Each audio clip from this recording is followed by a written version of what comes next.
पुन्हा नव्याने घडवूया अन्यायाविरोधात नवी क्रांती. स्वराज्य दर्शन आपल्या हक्काचे न्यूज चॅनल. काल प्रथमच आपण पाहिलं असेल की संयुक्त मुलाखतीला सर्व पत्रकारांना बसवलं.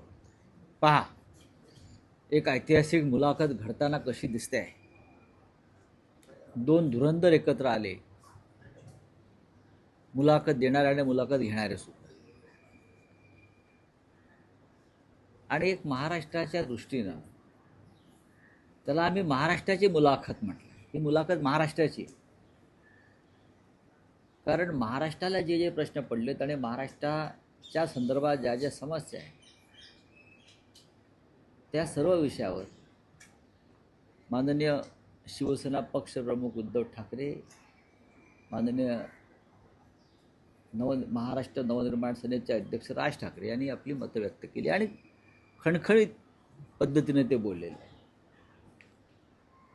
आणि त्यांनी काय सांगितलं आहे, आता नाही तर कधीच नाही. मुंबई हातची गेली, आपल्या पुढल्या पिढ्या बर्बाद होतील. अभी नाही तो कभी नाही. भारतीय जनता पक्षानं जे अधिकारी नेमलेले आहेत निवडणूक आयोगात, न्यायव्यवस्थेत, प्रशासनात, राजकारणात, ते मराठीच आहे. आणि मराठी माणसाच्या हातून मराठी माणसाचं डेथ वॉरंट काढलं जात आहे. सही त्या डेथ वॉरंटवर मराठी माणसाचीच घेत आहेत. ही भाजपची कसब आहे. देवेंद्र फडणवीस राज्यामध्ये फिरत आहेत, राज्य वाऱ्यावर सोडून. डेप्युटी सी एम फिरत आहेत, राज्य वाऱ्यावर सोडून. सगळेच फिरत आहेत. अजित पवार फिरत आहेत, भाजपला शिव्या घालत फिरत आहेत, तरी सरकारमध्ये आहेत. ते. त्यांना काल सावरकरांवरती मुख्यमंत्र्यांनी ज्ञान दिलेलं आहे. अरे, सावरकर विरोधी आहेत तर ठेवताय कशाला? तुम्ही आम्हाला सांगता ना, आम्ही वीर सावरकरांचा विचार सोडला असं म्हणताय ना तुम्ही. आणि वीर सावरकरांचे विचार न मानणारा एक नेता तुमच्या पक्षामध्ये सरकारमध्ये बसलेला आहे आपले मंत्री घेऊन, आणि तुम्ही नुसतं त्यांना पोकळ सल्ले देताय. ही गंमत आहे फार मोठी. म्हणजे ढोंग किती आहे. भारतीय जनता पक्ष हा दुतोंडी गांडूळ आहे. दुतोंडी गांडूळ, दोन्ही बाजूने वळवळतो. सावरकरांविषयी तुमची एवढी भक्ती आणि श्रद्धा असेल आणि तुमच्या सरकारमध्ये एक अशी व्यक्ती बसली आहे, त्याला तुम्ही रोज ज्ञान देताय, सावरकर सावरकर सावरकर. काल दिवसभर सावरकरच चालले होते. अजित पवारांना सावरकरांचे विचार मानावे लागते. अरे नाही मानत तर मग सरकारमधून दूर करा ना. ते नाही सावरकरांना मानत, मग तुम्ही काय करताय? तुम्ही आमच्या बाबतीत आम्हाला सांगताय ना. मीरा भाईंदरमध्ये भारतीय जनता पक्षानं MIMला पाठिंबा दिला आहे. पुढे मीरा भाईंदरमध्ये म्हणजे फडणवीस ओबीसी भाई आणि आम्हाला ज्ञान देतात. अमरनाथमध्ये काँग्रेस आणि भारतीय जनता पक्ष एकत्र आलेला आहे. आता ते हिरवे नाही काय झाले? मीरा भाईंदर आणि अमरनाथमध्ये ओबीसी आणि काँग्रेसबरोबर त्यांची चुंबाचुंबी जी चाललेली आहे, निकाह लागलेला आहे त्यांचा. मग आता हिरवे नाही झाले? मी जे म्हणतो ना, दुतोंडी गांडूळ आहे हे. आणि त्या पद्धतीनं त्यांचं राजकारण सुरू आहे. यांच्यात काही खरं नाही. नाही, सर्वत्रच मुस्लिम मतांसाठी. तुम्ही म्हणता ना आम्हाला मुस्लिम मतांसाठी, तुम्ही काय कर, तुम्ही ते MIMचा थेट पाठिंबा घेताय. MIM आमच्या आसपास पण फिरत नाही, आम्ही त्यांच्या आसपास फिरत नाही आहोत.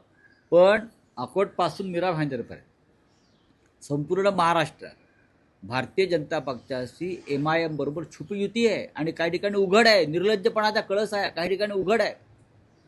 मीरा भाईंदर, अमरनाथला काँग्रेस, इतर ठिकाणी काँग्रेस. हे गंमत आहे मोठी. भारतीय जनता पक्षाच्या दुतोंडीपणाची गंमत आहे. पण राऊत साहेब, आतापर्यंत असं म्हटलं जात होतं कोणतेही पक्ष एकमेकांशी युती करू शकतात, पण देशात भाजप आणि काँग्रेस एकमेकांशी युती करू शकत नाही, हेच एक सत्य आहे. त्याला तिलांजली मिळालेली आहे अंबरनाथमध्ये.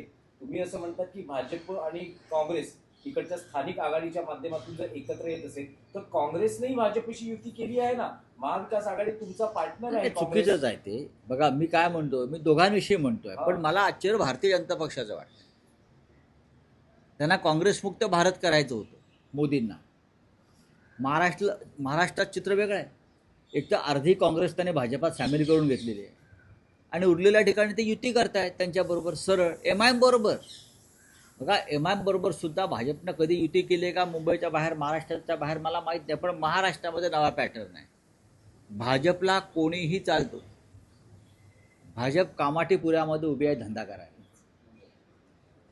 कोणी या बरं का, जो पेजेला देईल त्याच्या शेजेला जायला भाजपा तयार आहे. काय, माझं वाक्य नीट समजून घ्या. जो पेजेला देईल त्याच्या शेजेवर चढायला भाजपा तयार आहे. आता सध्या दोघेजण शेजेवर चढलेले आहेत,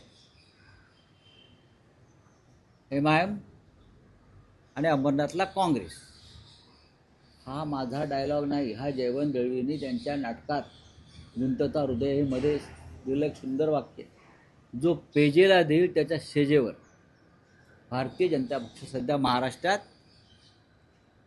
त्याच भूमी. खास करून दहिसरमध्ये एक मोठी घटना घडली. पुढे? मराठी तरुणांना उत्तर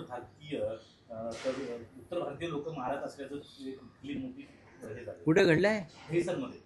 आणि त्यामध्ये पोलीस देखील तक्रार करत नव्हती. क्लिप व्हायरल झाल्यानंतर तक्रार नोंदवली गेली आणि हे मराठी तरुण प्रचारासाठी गेले होते. तर त्यावेळी हो, मी ते चित्र पाहिलेलं. अजित पवारांचा तुम्ही उल्लेख केला. अजित पवारांचा उल्लेख केला. काल भाजप नेत्यांनी अजित पवारांना त्यांच्या जुन्या घोटाळ्यांची आठवण करून दिली आहे. ते असं म्हणत आहेत की अजूनही 70,000 कोटी जे ब्लॅकमेलच करतायत ना, पेंडिंग आहे, निकाल लागलेला नाही. म्हणजे तुमच्या इतिहासातली पानं आम्हाला चाळायला लावू नका. म्हणजे प्रश्न असा आहे की शेवटी तुम्ही ब्लॅकमेलचं राजकारण चालूच ठेवलं सगळ्यांच्या बाबतीत. अजित पवारना ब्लॅकमेल करून तुम्ही काँग्रेस राष्ट्रवादीतून फोडलं. एकनाथ शिंदे आणि 40 लोकांना ब्लॅकमेल करून तुम्ही फोडलं. अशोक चव्हाणला ब्लॅकमेल करून फोडलं. तुम्ही सगळ्यांना ब्लॅकमेल करताय. तुमचा धंदा ब्लॅकमेलिंगचा आहे. तुम्ही तर ग्रेट गॅम्बलर आणि ग्रेट ब्लॅकमेलर आहात. आणि तेच दिसतं आहे ना, ही फाईल उघडी आहे, ती फाईल उघडी आहे, ती फाईल उघडी आहे. बावनकुळे काय न्यायाधीश झालेत का तपास अधिकारी झाले? हां, अरे तुमचा वैचारिक मतभेद आहेत एकत्र. शरद पवारांबरोबर त्यांनी म्हणजे आमच्याबरोबर युती केली आहे, महायुतीबरोबर, महाआघाडीबरोबर, महायुतीनं, हे असं आम्ही म्हणतो. काय करताय तुम्ही? तुमची हिंमत आहे का? बावनकुळे काय बडबडतायत? फडणवीस काय बोलतायत? सावरकर मग बसवा त्यांना समोर आणि द्या सावरकरांचे धडे. एकनाथ शिंदे असतील किंवा अजित पवार असतील, यांचा संबंध फक्त सत्ता, पैशाशी आणि गुंडगिरीशी आहे. यांना ना सावरकरांचा विचार, ना राम मनोहर लोहिया यांचा विचार, ना अटलजींचा विचार. जोपर्यंत सत्ता तुमच्याकडे आहे तोपर्यंत ते तुमच्याबरोबर राहतील. उद्या आमची सत्ता आले तर आमच्या दारातून उभे राहतील हे सगळे लोक. स्वराज्य दर्शन आपल्या हक्काचे न्यूज चॅनल.